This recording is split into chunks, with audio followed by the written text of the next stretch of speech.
Like, come on, if you're not making your cinnamon toast crunch from scratch, are you even mothering?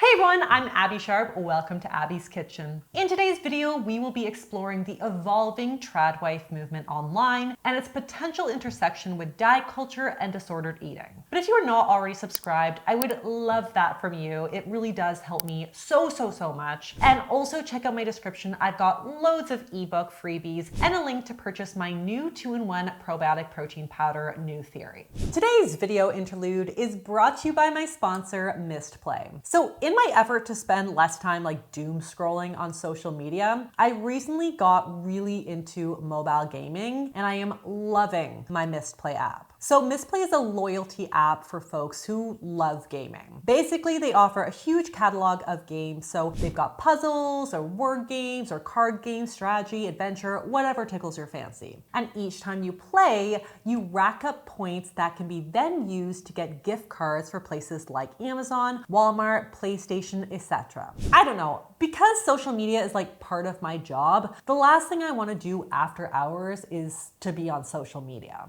So playing one of these kind of simple strategy games really helps me unwind and relax. I am already a pro at Goods Tidy and Triple Tile, which are basically like matching games that are super mindless, but also really satisfying. And if I can earn Amazon gift cards in the process, like that is a huge bonus for me. At this point, over $100 million in gift cards have been redeemed by Misplay users, which I think just speaks to what a valuable app this really is. So if you also love gaming, why not get rewarded while you play? So you can check out misplay.com/Abby or click the link in my description to download Misplay for free. You'll get 200 bonus points for signing up today. Plus, if you use my code Abby100 inside the app, you can get an additional 100 free points, which can go towards redeeming your first gift card.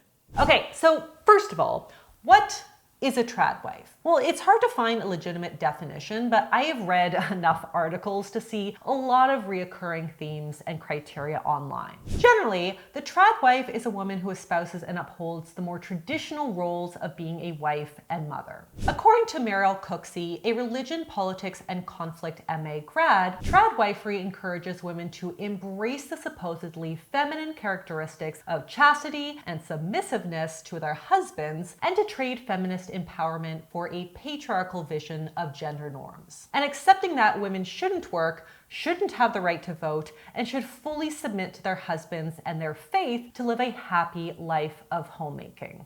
So from the images that we often see on social media, the trad wife of the 21st century is often associated with the 1950s stay-at-home wife, mom, and homemaker, a homestead lifestyle, and anti-feminist beliefs. There's obviously a ton of variability in the belief systems and the behaviors of these trad wives, but the archetype often gives Pleasantville meets Serena Joy vibes. Case in point, this post from self-proclaimed trad wife, the Pretty Conservative. Real women support the patriarchy. If all the men in our country suddenly vanished, we would be left vulnerable and exposed. Strong women realize this and follow suit. Male masculinity and leadership should not be seen as toxic. And if it is, then choose a better partner. So like, submissiveness is the new strong. Interesting PR spin, if nothing else. Now, I do want to hop in here and make a very clear distinction that I am not downplaying the important roles of being a mother and a wife. I take a lot of pride in my career, but my job as a mom is far more important than anything else I will do in my life. So I want to make it very clear that there is nothing wrong with having more traditional gender roles in your home if that is an arrangement that brings you joy and fulfillment. It's not anti-feminist to be a stay-at-home mom. Absolutely not. In fact, that can be a truly empowering role for a lot of women to take on. But while every given relationship's division of household labor might not be equal, like it honestly usually is not, the power dynamic still should be. So the question for a lot of feminists out there is, why would women subscribe to such a dynamic knowing that it is unequal? Well, I don't want to assume, and I'm sure those who identify as a trad wife would have their own answer, but as America Ferrera said in her iconic Barbie speech, It is literally impossible to be a woman. It's impossible. Paid parental leave is embarrassingly bad. Childcare is expensive, and women are left to burn the candle at both ends, trying to succeed in their career and succeed as a mom, and they just end up feeling like a failure at both. I felt that for sure. I feel this every single day. And beyond just the patriarchy, the world is a bit of a dumpster fire right now, and there is so much uncertainty in what our very near technologically advanced future may bring.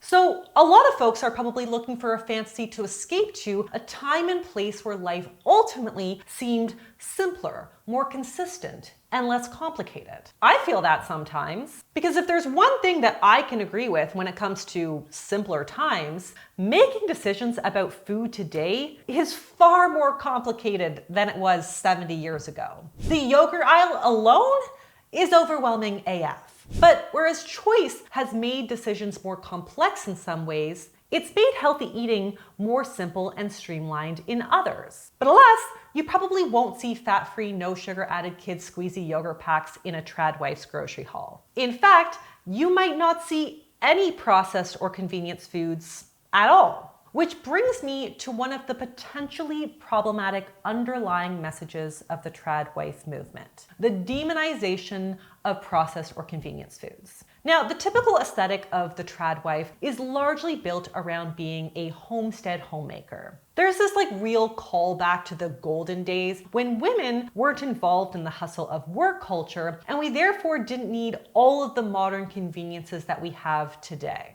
That means no need for packaged snacks or junk food. Like, if your kids want Cocoa Puffs like their peers at school, then of course you be a good mom and you make them yourself. Like, every Nara Smith video starts with, "My kids were craving this," or "My husband was telling me that he wanted to buy this processed food from his childhood, but I just told him I would make it myself. So I did." Today my toddlers wanted cereal for breakfast again, so I decided to make some Cinnamon Toast Crunch since that's my husband's favorite cereal, and this is now a favorite in our house.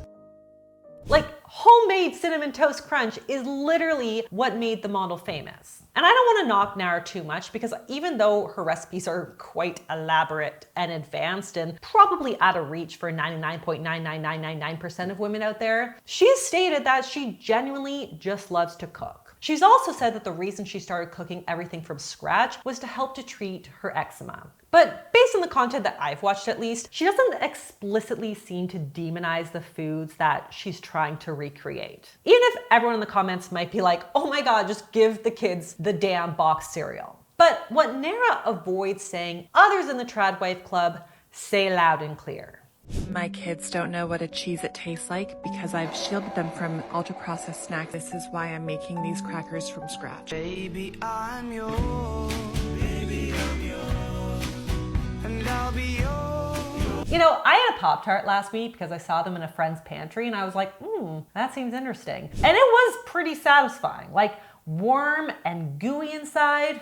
Anyway, I don't know who needs to hear this, but consuming a commercially made Pop-Tart like once in a blue moon isn't gonna suddenly make you deathly sick. Yes, they contain some ingredients that I do recommend we limit that you could easily avoid in a homemade version, namely a bunch of food dyes, but at the end of the day, it's a frosted sugar-loaded pastry. Whether it comes from a box or a bakery, it's not a daily breakfast, and it should be seen as something to be enjoyed in moderation. The former is not toxic, and the latter is not suddenly a health food. What starts off with health-motivated intentions can easily go too far. This public obsession with avoiding any or all processed foods feels like it could be a slippery slope to orthorexia. So orthorexia is often described as clean eating taken to an extreme, and some of the hallmark features include fixating on curing or preventing disease by eating clean, avoiding foods prepared by others, including restaurants, grocery stores, and absolutely big food, and spending hours a day preparing and planning healthy meals. The problem with this particular flavor of orthorexic mentality is that it's reserved strictly for the rich and elite. Because if you don't have the financial flexibility and leisure time to make your own Pop-Tarts or cereal from scratch, but you've been convinced that these foods are inherently bad, then your list of safe foods gets whittled down very, very quick. And honestly, I see this so often. People have become so afraid of any or all processed foods, largely thanks to aspirational content they see online, find themselves in a real bind. Either they can make the cereal from scratch with all natural organic ingredients, or they never eat cereal again. I mean, the working moms out here who are struggling to get like a 5-minute quiet shower would lose weight really fast on a diet like this. No, but jokes aside for a second, I'm not suggesting that any of these trad wives specifically have an eating disorder. My concern is that the underlying message of never having another processed or convenient food again out of fear that it could potentially cause harm may conjure up some orthorexic behaviors or thought processes in the vulnerable folks who are watching online. Now, on a similar vein of avoiding modern convenience foods is the intersection between tradwifery and the now rampant raw milk movement.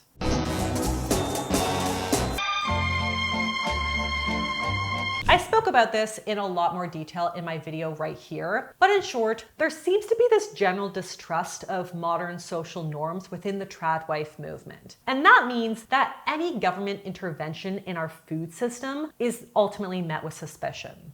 I don't know who needs to hear this, but milk pasteurization is actually one of the greatest no-brainer public health initiatives of our generation.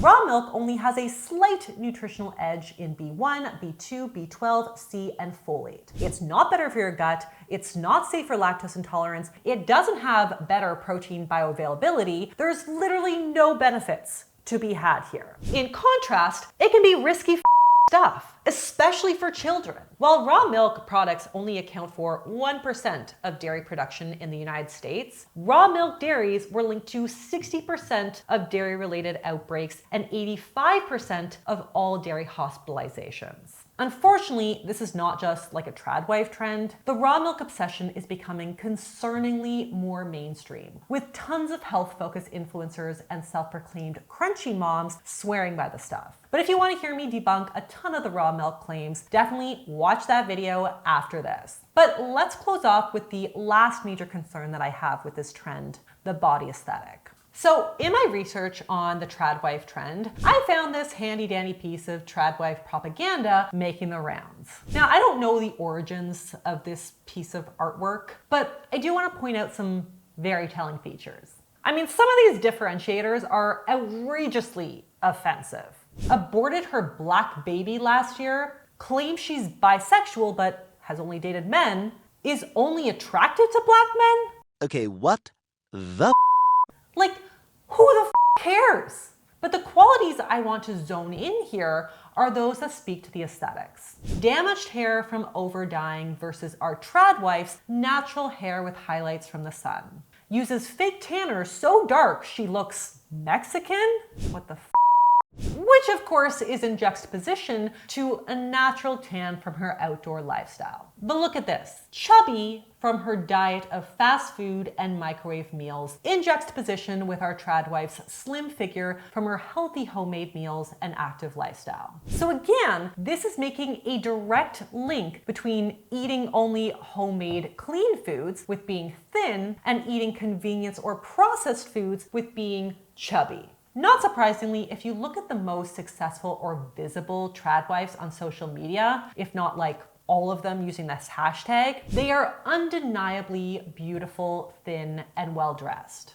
Most notably, Hannah Nealman of Ballerina Farm and her controversial participation in the Miss World pageant merely 2 weeks after giving birth. Now, obviously, I commend her for having a goal and going for it if this is what brings her joy. But this is not the real life experience of like 99.99999% of women who make the decision to maintain traditional values in the home. And it most certainly does not represent the bodies of women, especially women who are moms. There is a reason why the body positivity movement is so deeply intertwined with feminism. And this is because women have a very long history of their bodies being policed by men and the patriarchal society at large. And no different than diet culture in general, this belief system actually has a lot of buy-in from women on the inside too. And it becomes extra dangerous when there is an overt encouragement of submissiveness and subordination. Now, I want to just make very clear here that I'm not suggesting that trad wifery is a cult, but any movement that encourages complete submissiveness, whether to a leader